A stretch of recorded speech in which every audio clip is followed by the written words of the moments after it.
once again to welcome to the stage that wonderful poet and great, great man, Andrew Parkin.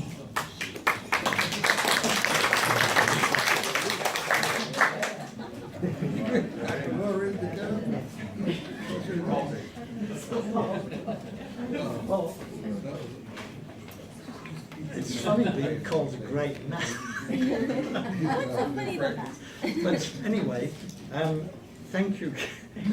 You're welcome. And I must hear every word that comes out of your mouth. Oh, wow. Now, I escaped from the University of British Columbia to the Chinese University of Hong Kong. And while I was there, I started bilingual poetry readings where Chinese poets in Hong Kong would read their poems in Shaw College, and English-speaking poets would read their poems, and all the poems were translated into the other language, and a pamphlet of those was handed out to the audience free of charge, thanks to Shaw College and Sir Runrun Shaw, who founded the college and funded it for 20 years. So, you know, I feel very grateful to Chinese colleagues over there. And at one of those readings, I read a poem called Love at Dusk. And after I'd read it, the next day, there was a luncheon, a farewell luncheon for a Chinese scholar who had been studying at Chinese U on a research scholarship and was going back to the mainland China.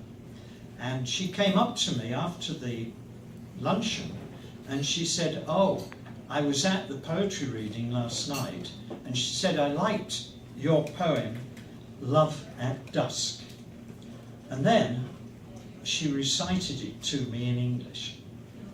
I was so moved because I don't even know it by heart myself, I'm ashamed to say. Anyway, here it is. A distant fog at dusk wraps up the rhinestone lights of Tai Po's towers.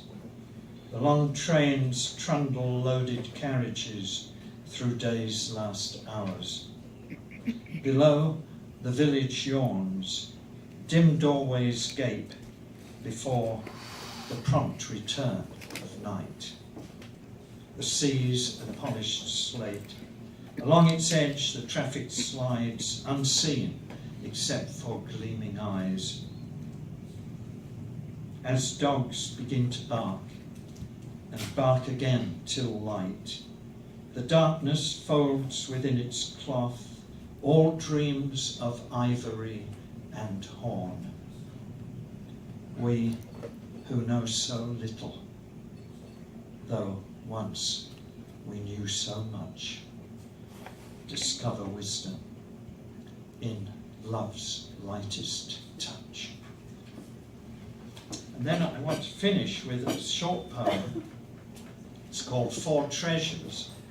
I recited this to a Chinese artist in Suzhou in mainland China, and when I'd done it, he was doing paintings, and I said, "Oh, you're an artist." He said, "That's right, what do you do?" So I said, "Well, I'm a poet."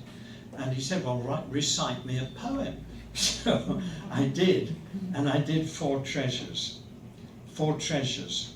First, they took my brush. I wrote with my own hair. They stole my paper. I wrote on walls. They confiscated ink and stone. I wrote in blood with a bit of bone. Thanks very much.